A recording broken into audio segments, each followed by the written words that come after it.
Assalamualaikum warahmatullahi wabarakatuh. Salah satu peristiwa luar biasa yang terjadi pada zaman Nabi Musa adalah peristiwa sapi betina. Sebuah peristiwa yang menggemparkan di kalangan kaum Bani Israel, yang kemudian diabadikan menjadi nama surat dalam Al-Quran, yaitu surat Al-Baqarah. Dalam kisah ini, Allah Subhanahu wa Ta'ala memperlihatkan sikap buruk kaum Bani Israel saat diperintahkan untuk menyembelih sapi betina.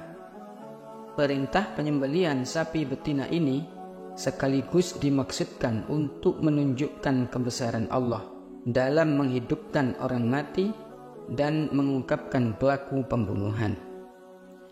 Di kalangan Bani Israel, ada seorang laki-laki tua yang kaya raya. Laki-laki itu tidak mempunyai anak. Satu-satunya ahli warisnya adalah keponakannya. Karena tidak sabar menunggu untuk mendapatkan warisan, maka sang keponakan membunuh pamannya itu. Lalu mayatnya dibuang di pelataran desa sebelah. Hal ini membuat kaum Bani Israel saling tuduh-menuduh dan saling menyalahkan. Akhirnya mereka meminta pertolongan Nabi Musa untuk menemukan pelaku pembunuhan tersebut. Nabi Musa mengatakan, "Wahai kaumku, aku telah berdoa kepada Allah untuk menunjukkan si pelaku pembunuhan. Namun ada satu syarat yang harus kalian penuhi." Mereka bertanya, "Apa syarat itu, wahai Nabi Musa?"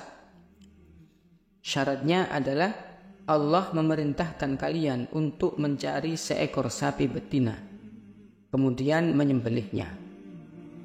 Mendengar jawaban itu, mereka kembali ke tengah-tengah kaumnya dan memberitahukan kepada mereka tentang perintah tersebut.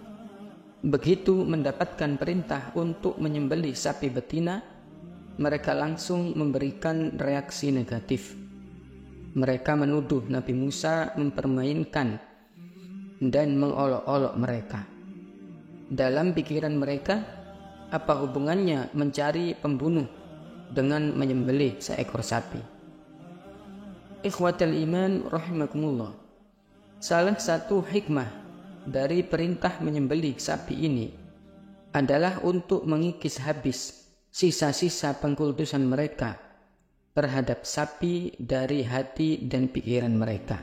Karena dulunya sebagian dari nenek moyang mereka ada yang menyembah patung anak sapi yang dibuat oleh Samiri saat Nabi Musa sedang bermunajat di Gunung Tursina.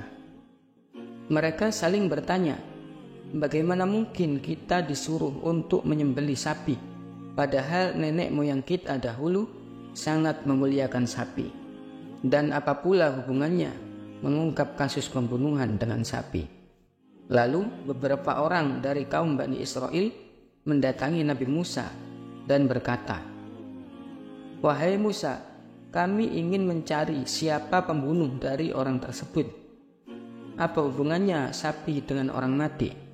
Nabi Musa menjawab, "Sesungguhnya ini adalah perintah Allah agar kalian menyembelih sapi betina.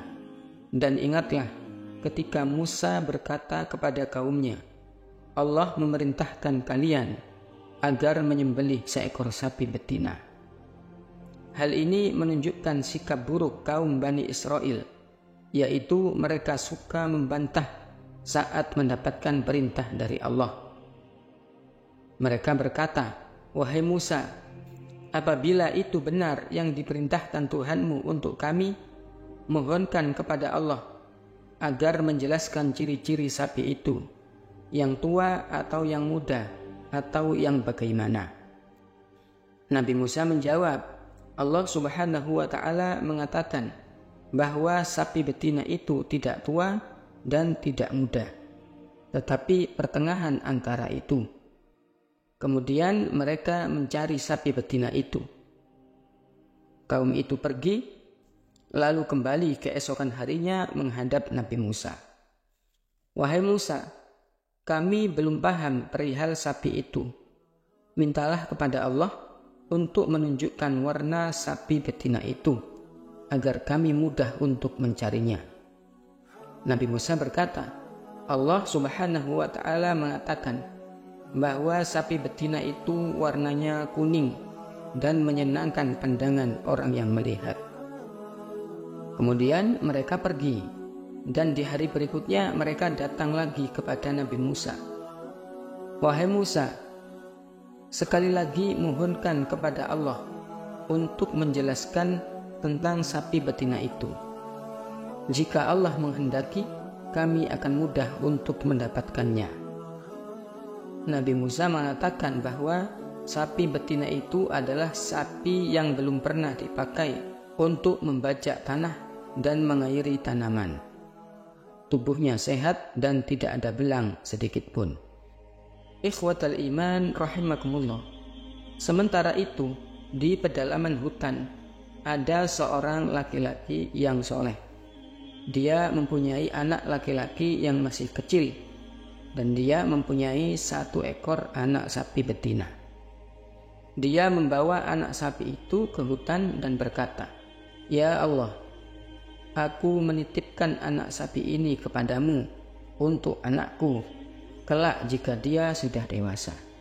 Beberapa lama kemudian orang ini meninggal dunia, sehingga anak sapi itu masih di hutan sampai bertahun-tahun. Anak sapi itu berlari setiap kali dilihat oleh manusia. Ketika anak orang tersebut sudah dewasa, dia menjadi anak yang berbakti kepada orang tuanya. Dia membagi malamnya menjadi 3 bagian. Dia melaksanakan sholat dalam 1/3 malam, tidur dalam 1/3 malam, dan duduk di samping ibunya dalam 1/3 malam lainnya. Di pagi hari, dia mencari kayu bakar dan ditaruh di atas punggungnya. Lalu dia datang ke pasar untuk menjual kayu tersebut. Kemudian dia mensedekahkan 1/3-nya, yang 1/3 lagi untuk dia sendiri, dan yang 1/3 diberikan kepada ibunya. Pada suatu hari, sang ibu berkata kepadanya, Sesungguhnya ayahmu telah mewariskan anak sapi betina untukmu yang dititipkan kepada Allah di hutan ini. Maka berangkatlah kamu untuk mencari sapi itu. Ciri-ciri sapi tersebut adalah jika engkau melihatnya, seakan-akan melihat sinar matahari yang memancar dari kulitnya. Sapi itu diberi nama Al-Muzahhabah karena keindahan dan kejernihannya. Kemudian anak tersebut memasuki hutan, lalu dia melihat sapi yang sedang memakan rumput. Kemudian ia memanggilnya dan mengatakan, Saya datang kepadamu dengan menyebut nama Allah, Tuhannya Nabi Ibrahim, Tuhannya Nabi Ismail, dan Tuhannya Nabi Ishak alaihimussalatu wassalam. Tiba-tiba sapi itu menengok ke arahnya dan berjalan mendekatinya, sehingga sapi itu berdiri di hadapannya. Lalu anak itu memegang lehernya dan menuntunnya pulang. Dengan izin Allah, tiba-tiba sapi itu berbicara, Wahai anak yang berbakti kepada orang tua, tunggangilah aku, karena itu lebih meringankanmu. Anak tersebut berkata, Sesungguhnya ibuku tidak memerintahkan aku melakukan itu, tapi ibuku menyuruhku untuk memegang lehermu. Kemudian pemuda tersebut berjalan bersama sapi untuk menemui ibunya. Sang ibu berkata, Nak, engkau adalah orang yang miskin dan engkau tidak memiliki harta. Maka pergilah ke pasar untuk menjual sapi ini. Kemudian anak itu berangkat ke pasar untuk menjual sapinya, dan beberapa kali sapi itu ditawar.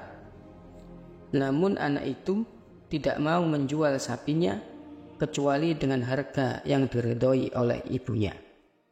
Dalam perjalanan, ada malaikat yang datang kepadanya dan berkata, Kembalilah kamu kepada ibumu dan tolong sampaikan kepadanya biarkanlah sapi ini. Sesungguhnya Nabi Musa dan kaumnya akan membeli sapi ini untuk mengungkap korban pembunuhan di kalangan Bani Israel. Janganlah engkau menjualnya kecuali dengan harga kepingan uang dinar yang memenuhi kulitnya. Oleh karena itu, tahan dulu, jangan engkau menjual sapi ini. Akhirnya, mereka pun membeli sapi tersebut dengan emas sepenuh kulit sapi. Wahai Nabi Musa, kami telah mendapatkan sapi betina dengan ciri-ciri yang disebutkan oleh Tuhanmu. Ayo kita menyembelihnya sekarang dan tunjukkan kepada kami pelaku pembunuhan itu, agar kami tidak saling menuduh satu sama lain. Setelah sapi itu disembelih, Nabi Musa menyuruh mereka untuk mengambil satu bagian dari sapi betina itu, lalu memukulkannya pada orang yang mati itu, sebagaimana disebutkan dalam surat Al-Baqarah ayat 73. فَقُلْنَا اضْرِبُوهُ بِبَعْضِهَا كَذَلِكَ يُحْيِي اللَّهُ الْمَوْتَى وَيُرِيكُمْ آيَاتِهِ لَعَلَّكُمْ تَعْقِلُونَ. Lalu kami berfirman, pukullah mayat itu dengan bagian dari sapi itu. Demikianlah Allah menghidupkan orang yang telah mati dan memperlihatkan kepadamu tanda-tanda kekuasaannya. Tiba-tiba mayat itu hidup lagi dan berkata, sesungguhnya orang yang telah membunuhku adalah anaknya saudaraku sendiri. Dia sangat serakah dan ingin mengambil semua hartaku. Kemudian orang itu mati lagi.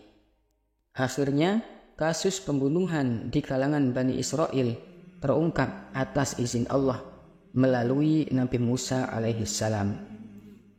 Ikhwatal iman rahimakumullah. Di antara pelajaran yang penting bagi kita dari kisah ini adalah jangan sampai kita meniru sifat buruk Bani Israel ini. Mereka suka membantah perintah nabinya. Mereka selalu menanyakan hal-hal yang sudah jelas, yang akhirnya mempersulit mereka sendiri.